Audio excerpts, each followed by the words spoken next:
करवा चौथ की व्रत कथा इस प्रकार से है। एक ब्राह्मण परिवार में 7 बहुएं थीं। 6 बहुओं के मायके वाले बहुत ही अमीर थे। इस कारण ससुराल में उनका बड़ा मान था, परंतु छोटी के मायके में कोई नहीं था। वह घर का सारा काम काज करती, सबकी सेवा करती, पर कोई भी उससे प्यार नहीं करता। सभी धुतकारते रहते। तीज त्योहारों पर भी जब उसके मायके से कोई नहीं आता तो वो बहुत दुखी होती। हर वर्ष की तरह इस वर्ष भी करवा चौथ का व्रत आया। अन्य बहुओं के मायकों से उनके छोटे भाई करवा लेकर आए, पर छोटी के मायके से यदि कोई होता तो करवा भी लाता। सास भी छोटी को ही खरी खोटी सुना रही थी। वह दुखी होकर घर से निकल पड़ी और जंगल में जाकर रोने लगी। एक नाग बहुत देर से उसका रोना सुनता रहा।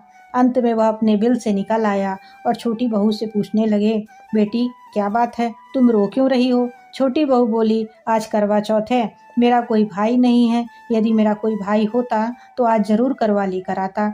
नाग को छोटी बहू पर दया आई। नाग ने कहा, बेटी तुम घर चलो, मैं अभी करवा लेकर आता हूँ। थोड़ी देर बाद नाग ससुराल पहुंचा। ससुराल वाले इतना सामान देखकर चकित हो गए। सास भी प्रसन्न हो गई। सास ने प्रसन्न मन से छोटी बहू को नाग देवता के साथ भेज दिया। नाग देवता ने छोटी बहू को अपना सारा महल दिखाया और कहा, जितने दिन चाहो आराम से रहो, मन चाहा खाओ, मन चाहा पहनो, पर एक बात याद रखना, सामने रखी नांद कभी मत खोलना। छोटी बहू सारा समय महल में आराम से काटती, पर नांद के बारे में उसकी उत्सुकता बढ़ती ही जाती। एक दिन जब वह घर में कोई नहीं था, उसने नांद को उठाकर देखा तो हजारों छोटे छोटे सांप के बच्चे इधर उधर रेंगने लगे। उसने जल्दी ही नांद ढक दी। जल्दी में एक सांप की पूंछ नांद के नीचे आकर कट गई। शाम को नाग के आने पर छोटी ने अपनी गलती स्वीकार कर ली। नाग ने भी उसे क्षमा कर दिया। जब छोटी ने ससुराल जाने की इच्छा की तो उसे धन रत्न आदि देकर विदा किया। छोटी ससुराल में अब बड़ी इज्जत के साथ रहने लगी। जिस सांप की पूंछ कटी थी उसे सभी बंडा कहकर तंग किया करते थे। एक दिन उसने अपनी माँ से पूछा कि माँ, मेरी पूंछ कैसे कटी है? माँ ने कहा कि छोटी बहू के नाद उठाने और जल्दी में रखने में ही तुम्हारी पूंछ कटी है। तो वह बोला कि मैं छोटी से बदला जरूर लूँगा। माँ के बहुत समझाने पर भी वह एक दिन चुपचाप छोटी के घर जा पहुँचा और मौका पाकर उसे काटने के लिए सोचने लगा।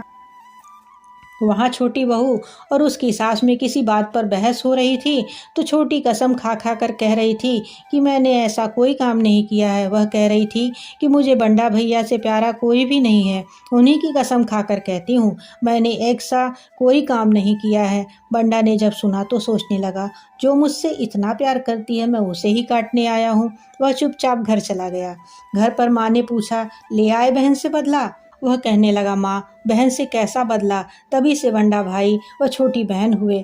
भाई प्रतिवर्ष चौथ के दिन करवा लेकर जाता, वही बहन बड़े प्यार से करवा चौथ का व्रत करती और भाई के लिए अनेकों दुआएं मांगती कि हर बहन को इस तरह का भाई अवश्य मिले।